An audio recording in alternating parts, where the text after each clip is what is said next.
In this demo, we have a hollow segment of copper tube along with two metal balls, one magnetized and one not.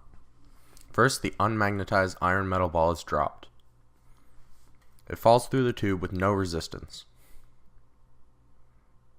Next, the magnetized neodymium ball is dropped through the tube, and we find that it will fall through much more slowly with much higher resistance. This is due to a property of magnetic fields and conductors called electromagnetic induction. Anytime a conductor passes through a magnetic field so that it cuts across the field lines, the sea of electrons in the conductor are pushed around in electric currents to create an opposing magnetic field, resisting the motion. The field lines pass over the copper, causing eddy currents in the copper, which create field lines to slow the magnet down. This is the exact same principle used to generate electricity. Conductors tend to become even more conductive as they cool down, and if they are cooled enough, they will lose all of their electrical resistance and become a superconductor.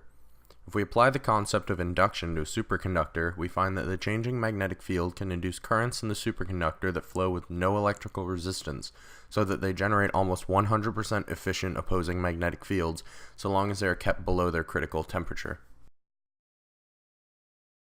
This track consists of neodymium magnets lined with their poles north to south so that they form one long magnetic field that flows parallel to the track. If a superconductor is placed above or below the track, gravity will attempt to pull it down to Earth, but the magnetic field of the track will induce an eddy current in the superconductor. This happens because of induction. And because the opposing field generated by the superconductor is nearly 100% efficient, it will resist gravity and lock the superconductor into a levitating state.